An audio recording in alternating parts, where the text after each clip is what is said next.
Je vais parler un peu non pas de façon directe, de ce qu'on n'arrête pas d'entendre là, actuellement sur la question de ce qu'est un homme et de ce qu'est une femme.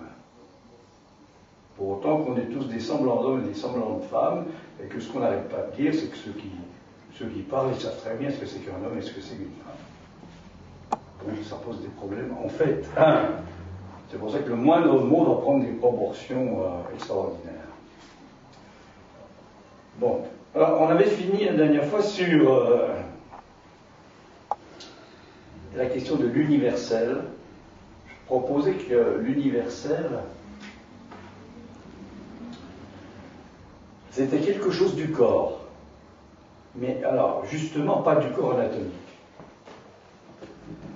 C'est-à-dire du corps qu'on peut voir, qui bien sûr qui a une valeur importante.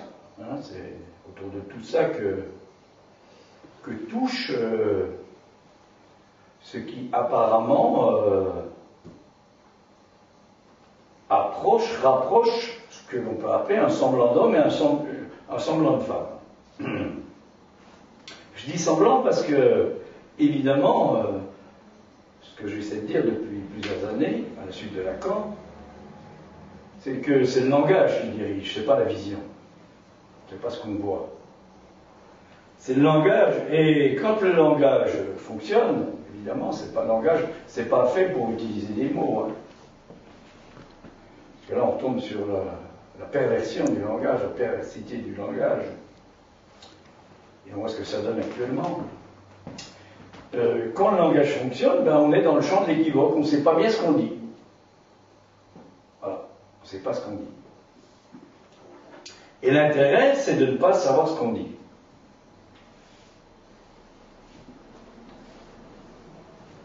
Et je proposais la dernière fois, qu'on disait quand je parle, évidemment, habituellement c'est je, première personne, parle. Hein, première personne. Évidemment, c'est comme ça qu'on peut penser comme ça, pratiquement. Alors qu'on dit en même temps, c'est ça l'équivoque, on dit en même temps aussi quand le je parle, troisième personne. Et que la découverte de la psychanalyse, hein, celle ce que Freud, en arrivant au début du XXe siècle aux États-Unis, il dit qu'il leur apporte la peste. Hein. Eh bien, ce qu'il en est de la découverte de la psychanalyse, et puis par le biais de la psychanalyse, c'est quelque chose d'insaisissable qui s'appelle l'inconscient, enfin qui a été nommé inconscient par Freud, sans trop savoir ce qu'il disait d'ailleurs, par ce terme-là. Bien sûr, c'est pas le non-conscient. Et oui, tout système dualiste d'emblée, ça va plus quoi. D'un côté les hommes, de l'autre côté les flammes, vous voyez, les femmes. Hein. D'un côté le conscient, de l'autre côté l'inconscient, ça va plus. Ça va pas. J'ai fait un lapsus qui est tout à fait évocateur, je ne sais pas ce que j'ai voulu dire, mais ce que je veux dire, on montre bien qu'il y a quelque chose qui est flou. Et la langue, comme elle est riche, on se met un peu à l'écouter, c'est quand même autre chose que ce qu'on entend habituellement. Alors, c'est à partir de cette dimension du langage, bien sûr, qu'il est possible de prendre en compte, d'évoquer, de se mettre en direction de quelque chose qu'on va appeler, parce qu'on ne sait pas comment l'appeler, le corps, en sachant qu'on se réfère à quoi? On se réfère au fait que chaque être parlant, c'est différent pour l'animal. C'est bien plus simple pour lui, mais c'est aussi plus réducteur. Dès que je parle, il y a trois dimensions. Je déploie, je me déploie, où le je se déploie dans trois dimensions. Je ne vais pas les reprendre, mais c'est important, c'est-à-dire qu'on est d'emblée trine. Hein, la Trinité a quelque chose de vrai, ce n'est pas des idioties.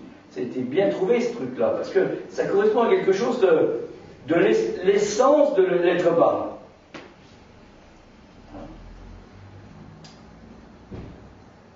C'est pour ça que ça a marché, évidemment, ça marche toujours, hein, la religion chrétienne et puis catholique notamment. Hein, même si les pratiques sont... On est toujours dans ce cadre-là, dans le cadre qui a été défini à ce moment-là. Bon. Et la question du corps, à partir de là, c'est autre chose que donc ce que l'on voit, c'est autre chose que ce que l'on croit que l'on peut étreindre chez l'autre.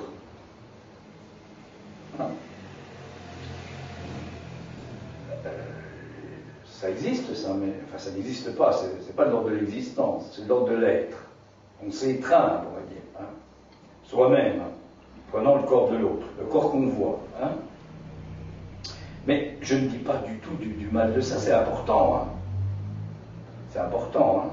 Pas question de dire qu'il ne faut pas que ça existe, hein, c'est pas du tout ça que je dis. Hein. Mais il y a autre chose, voilà.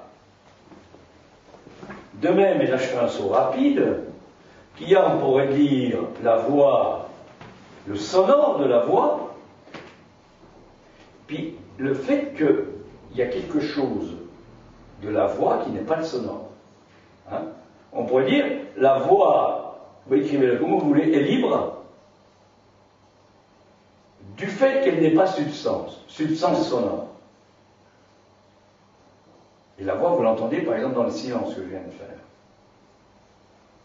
C'est tout à fait autre chose. Ça n'exclut pas que vous pouvez aussi l'entendre quand je parle. Et moi, je ne peux pas la fabriquer. Je ne peux pas la fabriquer comme ça, avec une méthode. C'est ça la dimension. On s'approche un peu de la dimension du corps. Là. On s'approche un peu de la dimension du corps, pour autant que, et là c'est un peu l'expérience dont j'essaie de parler, qui m'anime, pour autant qu'il y a quelque chose qui peut être trouvé, auquel participe le corps, on va dire le corps, le fonctionnement du corps, mais ça ne suffit pas. Pour comprendre ça, c'est facile à comprendre. Même si on a un instrument phonatoire qu'on va développer, la larynx notamment, même si c'est avec ça, essentiellement, qu'on va fabriquer un bruit qui va devenir du son, auquel il va être possible de donner plus ou moins de brillant, selon la façon dont on peut le produire, même s'il y a tout ça, néanmoins, on reste encore là un petit peu dans la conception du corps qui serait comme un instrument, par exemple comme un violon, comme un piano, qui fait aussi du son. Donc, alors on va apprendre à jouer du piano, on va apprendre à jouer avec l'instrument qu'on a créé. Mais il y a quelque chose en plus qui s'entend chez celui qui entend. Il ne suffit pas d'écouter. Je pense même que plus on veut écouter, moins on entend. Enfin, j'irai un peu dans ce sens-là. Écouter au sens de comprendre, c'est ça que ça veut dire écouter. Hein. C'est-à-dire qu'écouter, ça veut dire qu'on est capable, alors celui qui parle, il est capable de savoir ce qu'il dit, et celui qui entend, il est capable de savoir ce qu'il entend. J'ai fait un lapsus, celui qui écoute, il est capable de savoir ce qu'il écoute. Hein, c'est des cellules d'écoute, quoi. Hein. Il y a cette dimension, effectivement, du fait d'entendre. Voilà. Et là, ça rapproche, ou plus exactement, ça met la poésie, la musique, notamment, en direction de quelque chose qu'avec Lacan on va appeler le réel, notamment qui est le réel de l'inconscient. Bon. Je crois que ça suffit sur le plan des références comme ça, mais c'est important quand même de rester dans un certain cadre qui a été défini aussi, qui a été exploré par d'autres, parce qu'on ne peut pas se lancer comme ça n'importe comment dans quelque chose, même si on peut apporter un peu quelque chose d'autre.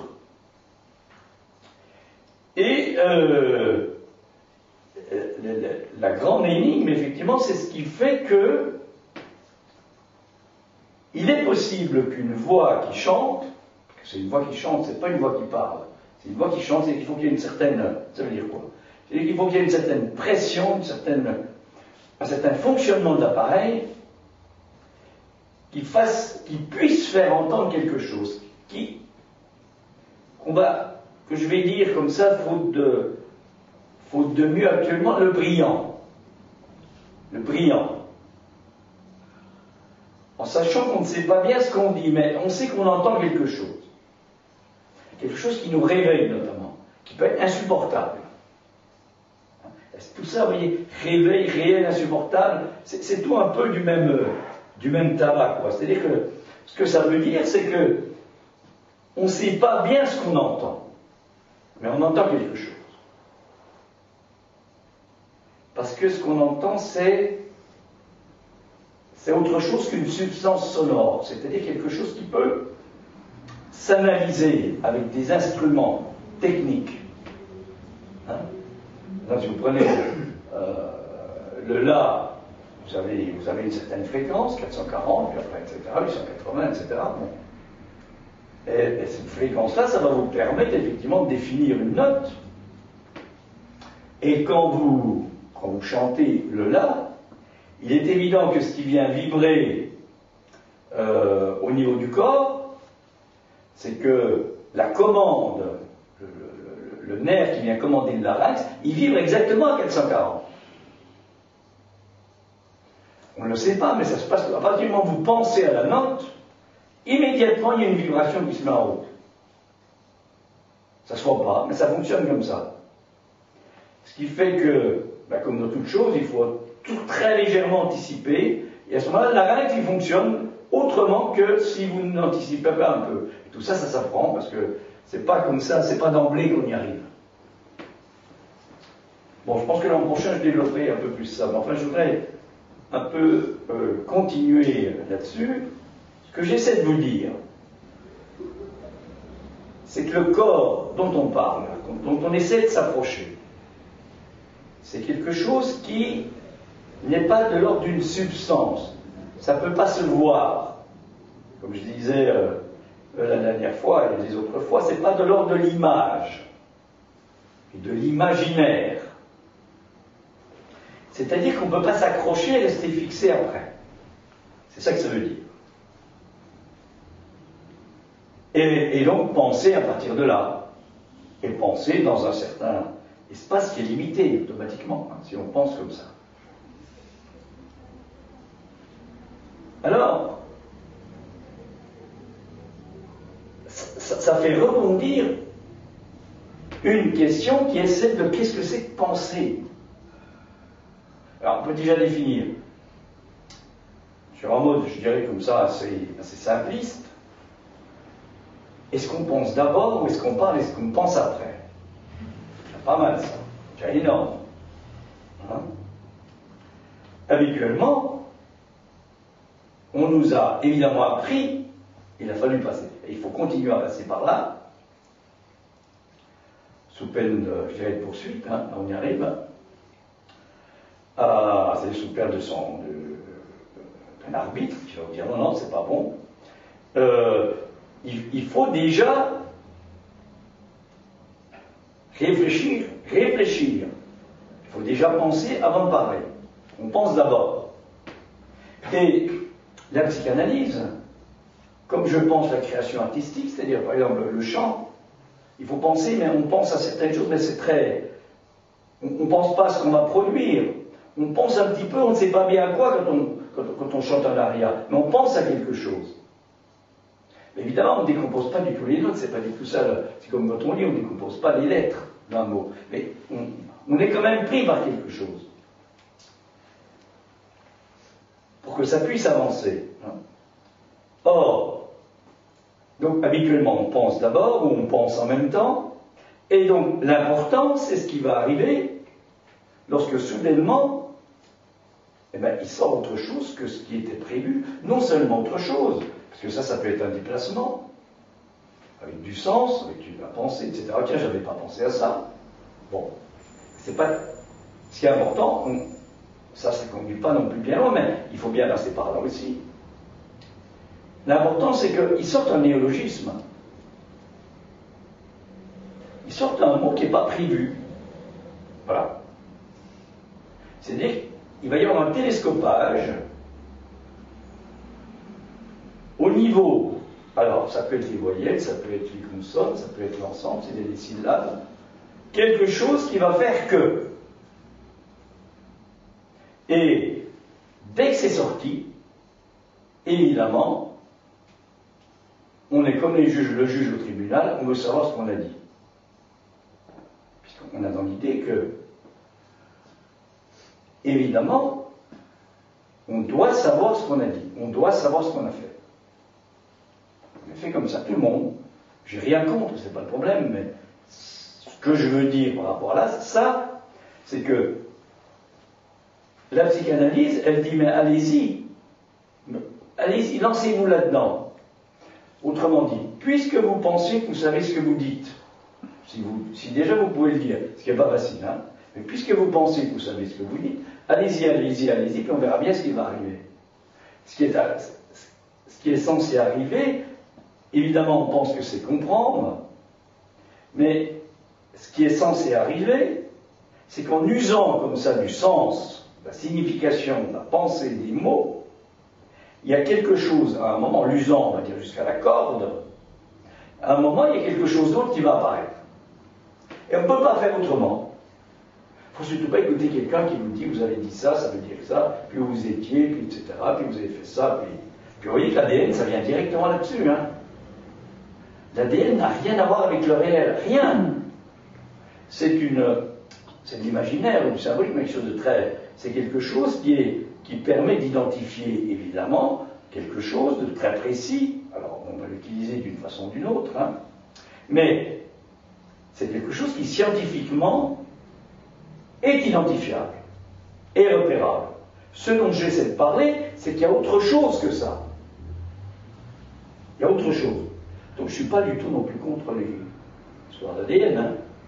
Mais par exemple, où ça va plus, c'est que si vous identifiez le père d'un enfant à partir de l'ADN, vous êtes dans ce qu'on pourrait appeler un délire scientifique, parce que c'est pas du tout comme ça que ça marche, le père. Le père, c'est pas le géniteur. Voilà. Ça peut arriver que ce soit le géniteur, ça peut arriver même assez souvent, mais on ne peut pas identifier le père avec le géniteur, c'est pas comme ça. Et la science est obligée de définir comme ça. Si vous avez des chromosomes comme ça, vous êtes un homme. Si vous avez des chromosomes comme ça, vous êtes une femme. Voilà. Débrouillez-vous avec. Voilà. C'est pas comme ça, en fait, qu'on est beaucoup plus tordu que ça. Tordu. Et notamment, le supposé homme, il a un phallus, et il ne sait pas qu'en faire. Il est torturé par ce truc-là. Ah, si je dis ça aux féministes, c'est vrai que ça va un peu... Mais c'est vrai. Moi, je ne sais pas bien ce que c'est qu'une sexualité de femme, parce que je ne suis pas une femme. Hein. Il y a ce que je peux entendre, mais enfin, c'est pas ça. Mais par contre, je sais que la sexualité d'homme, parce que je suis un semblant d'homme, c'est pas du tout facile, c'est pas simple. Hein, il suffit que... Alors, je ne parle pas forcément de moi, mais il suffit qu'on veuille et puis ça ne marche pas. Ah, alors qu'est-ce qui ne marche pas?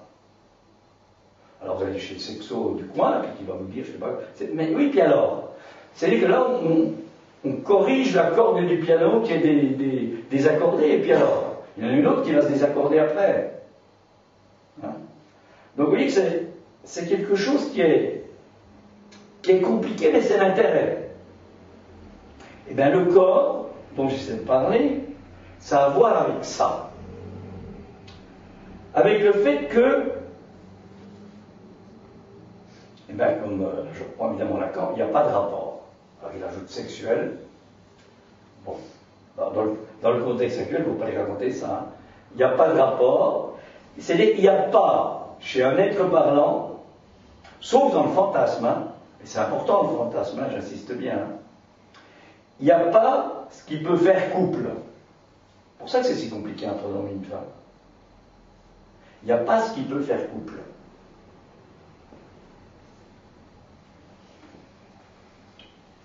Et ça, on pourrait le prouver au niveau de la génétique aussi. Dans les homozygotes et les hétérozygotes. C'est un peu compliqué. Je ne veux pas partir là-dessus ce soir. Hein. Et un être parlant, c'est le fruit de la rencontre de chromosomes qui sont d'une certaine manière et de chromosomes qui sont d'une autre. Enfin, du moins les chromosomes sexuels. C'est comme ça que ça se passe. On n'a pas encore vu, véritablement, on peut peut-être le créer en laboratoire, mais un être parlant qui résulte de la rencontre de deux hommes ou bien de deux femmes. Voilà. Donc il faut qu'il y ait des chromosomes qui soient de sexes différents. Alors, tout ça pour montrer que tout ce dont habituellement, comme ça, on se gausse facilement, voilà, etc., c'est pas simple du tout. Et c'est pas simple, et il ne faut pas rigoler avec. Pour le moment, on est depuis une semaine là, ceux qui parlent quelque part à la télé, s'ils emploient un mot un tout petit peu de travers, hein, on est dans une pensée complètement fétichisée. Hein. Il faut faire attention de ne pas dire le début du mot ou le mot qui risque de mettre en... Pourquoi? Ben oui, c'est parce qu'on touche au fait que il y a, on va dire, entre l'homme et la femme, quelque chose qui ne va pas. Qui est irréductiblement en souffrance. Donc, alors avec ça, chacun fait comme il peut, avec l'homme avec son phallus, et puis, etc., puis la femme avec d'autres choses. Hein. Il n'y a pas d'un côté les bons, puis d'un côté les mauvais, ça, c'est un peu simpliste. Hein. Bon. Alors, je reviens à ce que je vais essayer de dire. Si on veut sortir du dualisme, parce que c'est ça le fond du problème, on est obligé d'être dans le dualisme, il n'y a pas d'autre solution. Toute la vie sociale, familiale est organisée autour de ça. On ne peut pas faire autrement. Mais ce qui va nous permettre d'évoluer dans le dualisme, c'est ce que le partenaire va introduire comme n'étant pas le répondant de ce qu'on attend de lui. C'est-à-dire qu'il y a quelque chose là qui commence à apparaître comme étant étranger. Alors, la chose extraordinaire, c'est que cet étranger-là, que le partenaire va nous permettre de rencontrer, eh bien, il ne nous est pas si étranger que ça. Il ne nous est pas si étranger que ça, parce que si on peut le reconnaître comme étranger, c'est parce qu'il ne nous est pas si étranger que ça. Sinon, on ne pourrait pas le reconnaître. Sauf si on est complètement parano, alors à ce moment-là, c'est pas moi, c'est lui. Ah, ça c'est simple, là. Hein. Mais parano au sens du parano de chez parano, hein. C'est pas la petite réaction paranoïaque, hein. Ça, bon. On a tous des petites réactions paranoïaques comme ça, je veux dire. Hein. C'est pas moi, c'est toi, etc. Bon. Hein. Quand ça s'organise, quand ça se structure comme ça en tant que discours. Hein. Bon. Donc, l'idée, c'est que, par exemple, on a imaginé, pas au sens d'imaginariser, hein, on a imaginé un être tout-puissant. Ah, ça peut être Dieu, ça a été Dieu. Maintenant, ce sera peut-être, je ne sais pas quoi, moi, la justice, par exemple, puisqu'on est dans le contexte actuel. Hein. Ou autre chose, je ne sais pas quoi, tu voudras. Hein. Donc, on a imaginé, mais c'est nous qui l'avons imaginé comme tel. C'est pas pour autant qu'il existe. Mais ça fonctionne parce qu'on l'imagine.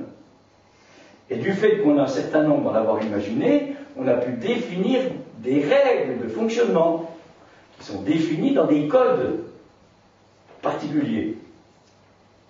Et il faut bien des codes, puisque justement l'être parlant, je ne parle pas humain, je ne sais pas bien ce que ça veut dire humain. Hein. Pour moi, ce qui se passe, on ne peut pas dire que l'humanité est tellement humaine. Hein. Eh bien, quand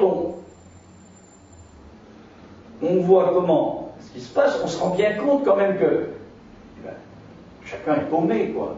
Chacun est perdu. Si on se réfère en permanence à des lois, à des choses, à des trucs, au fait qu'il y a eu en telle année ça, et que maintenant c'est comme ça, c'est bien qu'on est perdu.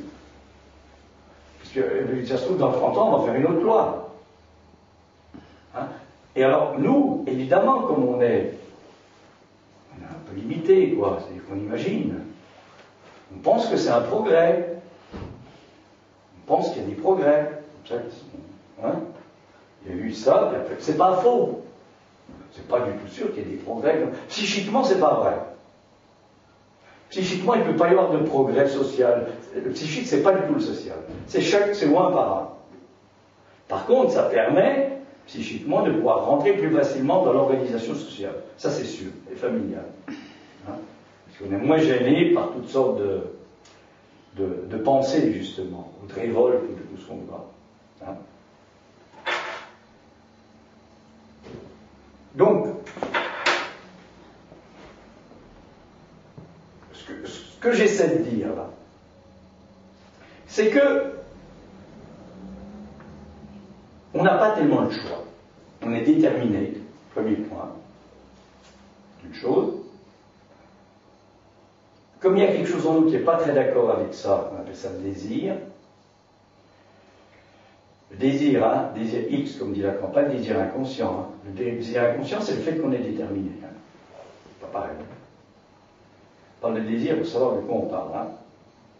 Le désir X, c'est l'insaisissable. Hein. Quelque chose qui nous meurt, on ne sait pas trop pourquoi. Alors, du fait qu'il y a ce désir inconscient qui fait qu'on est sur des rails, hein, ben, il y a des moments, parce que ça ne peut pas aller, quoi. On ne peut pas obéir comme ça en permanence. Hein. Et c'est pas parce qu'on est révolté qu'on n'est pas en train d'obéir. Il ne faut pas croire que c'est si simple que ça, parce que la révolte ou l'obéissance, c'est pareil. C'est les deux faces de. C'est le recto et le verso de la même chose, évidemment. Hein? Pour rentrer dans quelque chose, et on pourrait dire l'incorporer, c'est pas du tout y ramène, hein? C'est pas du tout ça. C'est pas non plus du tout le refuser. Hein?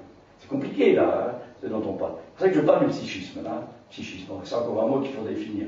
La psyché, on ne sait pas bien ce que c'est. Ben, disons, ce qui touche à cette organisation trine, réel, imaginaire, symbolique, qui peut mettre en direction de l'inconscient. Voilà. En sachant que l'inconscient ne sait pas ce que c'est. Bon. Alors, et je vais m'arrêter là-dessus, il est évident que le développement de la science,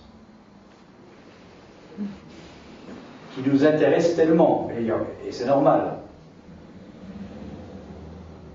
auquel on est suspendu, mais alors vraiment comme des consommateurs, des drogués de la science. Hein. On pense qu'on va tout expliquer. Hein. Bon. Eh bien, il se fait dans un certain champ, et que ce champ-là, écrivez-le comme vous voulez, hein, ce champ, eh bien, il vient complètement occulter ce dont j'essaie de parler. C'est obligé. C'est obligé. Comme dit Lacan, la science, c'est un Dieu lire. La science, c'est Dieu. Il n'y a pas besoin d'opposer, comme en tant qu'athée, Dieu, la science, ça ne veut strictement rien dire. C'est la même position subjective. Exactement la même. On ne dit pas la même chose, mais on est dans la même position. Alors qu'on soit pour ou contre, c'est pareil. Hein? Donc, par rapport à ça, qu'est-ce qui peut faire que? Bon. Eh bien, le 29 novembre 1787, à Prague, a lieu la première du Don Giovanni de Mozart. Vous savez comment ça commence, le Don Giovanni de Mozart? Une tentative de viol et le meurtre du père. Ça commence comme ça. Et avec ça, on fait un opéra. Qu'est-ce qui est l'intérêt de l'opéra du Don Giovanni? C'est pas ce qu'on nous raconte. C'est pas que le dissoluto punito va être puni dans les enfers. Pas du tout ça pour moi. C'est qu'il va y avoir dans cet opéra, je vais y revenir certainement plusieurs fois, il va y avoir cet opéra, cette chose extraordinaire, qu'il y a deux actes. Hein. Bon. Un premier acte où Don Juan, évidemment, c'est un libertin, c'est pas un libertin, mais disons ça comme ça, j'ai pas le temps de dire beaucoup plus, hein, pour le moment. C'est quelqu'un qui prend la vie comme ça, à bras le corps, comme on dit. Hein. bon, d'une part, et le deuxième acte, c'est qu'on peut appeler les victimes, qui sont des femmes, donc Doniana, Zerline, et puis, comment elle s'appelle, la troisième, ça va me revenir, hein, Doniana, qui est une création de Mozart dans cet opéra.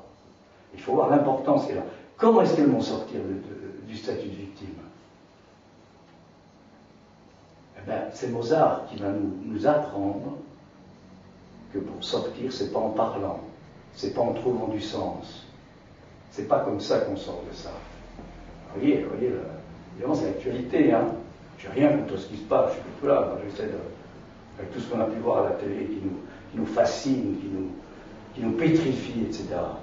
Eh bien, c'est qu'ils vont trouver, Mozart va trouver lui, parce que c'est de Mozart dont il s'agit, évidemment, dans cet opéra. Hein. C'est 5 années avant qu'il meure, même pas, 4 années avant qu'il meure. Hein. Son père vient de mourir. Hein. Don Giovanni, c'est la rencontre de la mort. Voilà. C'est pas la rencontre de la punition. Bien sûr, dans le christianisme, évidemment, la mort, c'est est-ce que je vais au ciel ou est-ce que je vais en enfer. Quoi. Hein. Bon. Mais c'est la rencontre de la mort qui apparaît d'ailleurs tout à la fin. Hein. Dans le dernier sextuor, il y en a 6. Il y a 6 voix qui chantent en même temps, pendant 4 mesures, mortées. Dans 4 mesures, à l'unisson. Eh bien, cette rencontre de la mort, elle advient pas du tout dans le qu'est-ce qui va m'arriver, pas du tout dans l'angoisse.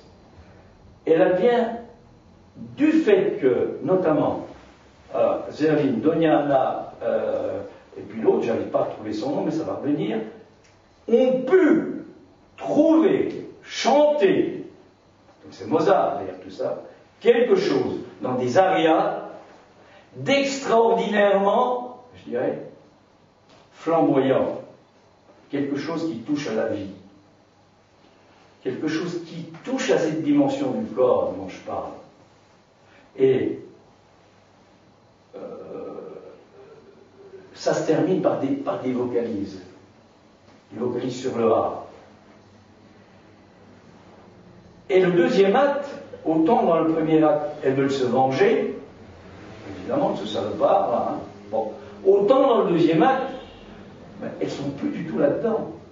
Ce qui les intéresse, c'est de s'arracher à quoi? C'est pas le démonisme de Don Juan, c'est le leur. Et que Don Juan, de par le fait qu'il les a courtisés, qu'il leur a fait toutes sortes de choses, il a réveillé en elles leur propre démonisme. Évidemment, parce qu'on n'est pas tout blanc ou tout noir. On est compliqué.